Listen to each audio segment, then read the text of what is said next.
Hello everyone and welcome to the All About Film for Kodak Tri-X 320. We're going to take a look at how to use Tri-X 320. We're going to talk about the film's characteristics, some technical details, and also some sample images. Tri-X 320 is a medium-fast film available in sheet film formats, regularly 4x5 and 8x10. All of the sample images in this video will have been taken on one of those two formats.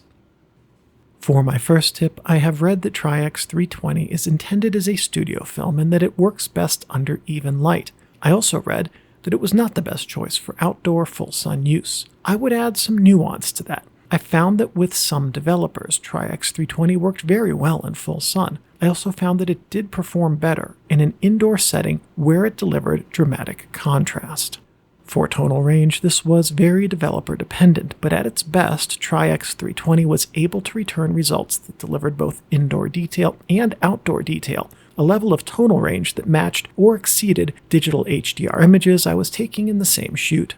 I did not, by the way, make the image capture easy for Tri-X 320. For 8x10 especially, I used century-old film holders that I repaired myself, and that's why a good number of the photos in this video will have some minor light leak streaking.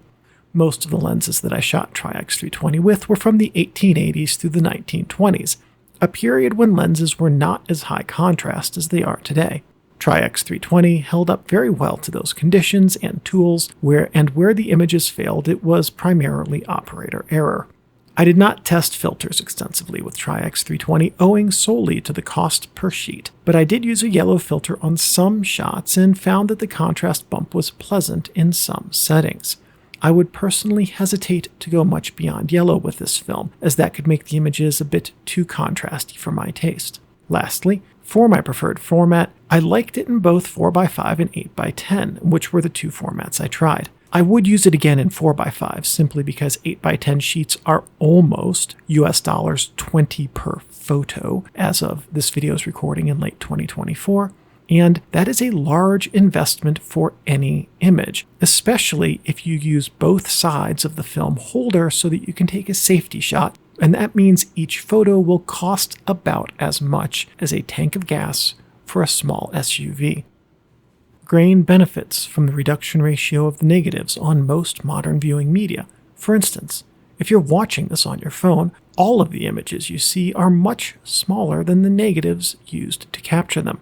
If you're on a computer monitor, the 8x10 negatives have far less of a reproduction increase than smaller formats, and likely less than you're used to seeing looking at film images on your computer. If you plan to make prints from your Tri-X 320 images, the same will be true, as well as from typical print-appropriate viewing distances, and grain will be smooth and almost invisible in your prints. Tonality and tonal range are exceptional with some of the images in this video, the ones that were exposed and developed well, that is, exhibiting HDR-type tonal range. Acutance is good, and transitions from dark to light occur very quickly. Contrast is dramatic when you use this film in even lighting. Sharpness is going to be lens dependent. The film has far more resolution capability than do large format lenses. And lastly, in this subject, digital conversion is lovely because the film lays very, very flat on your light table. Kodak here breaks with their typical datasheet information and provides excellent reciprocity failure data.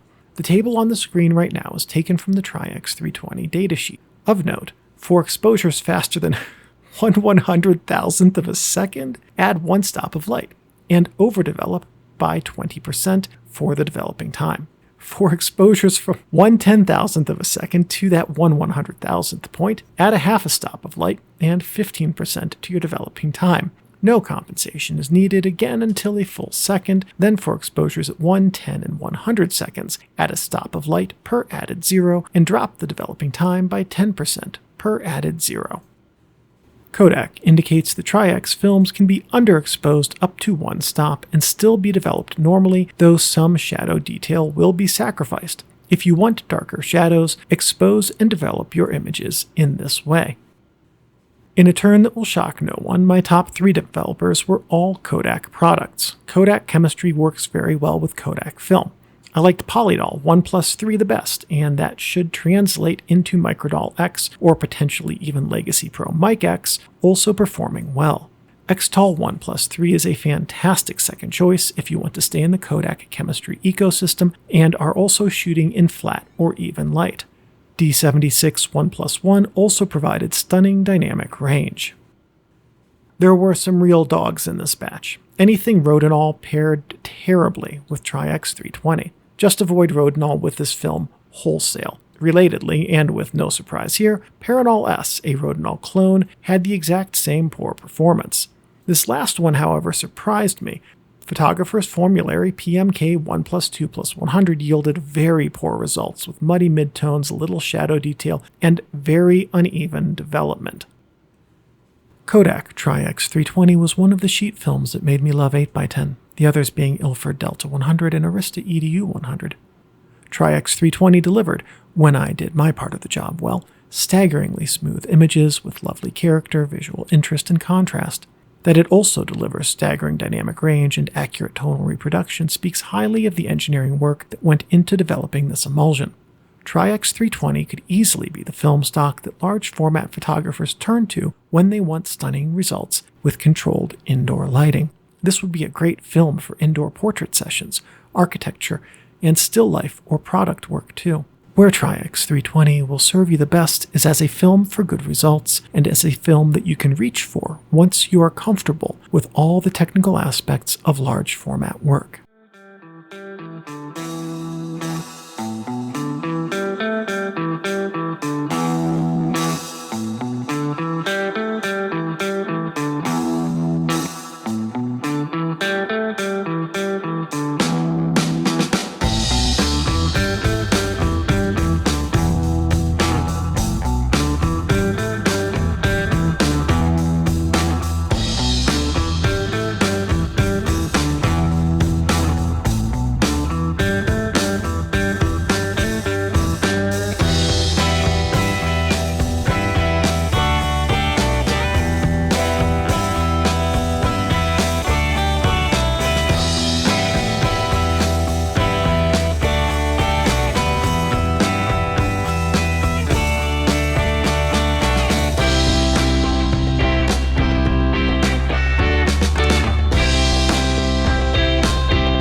Hey, and if you enjoyed this video, check out this other one you'll probably really like too.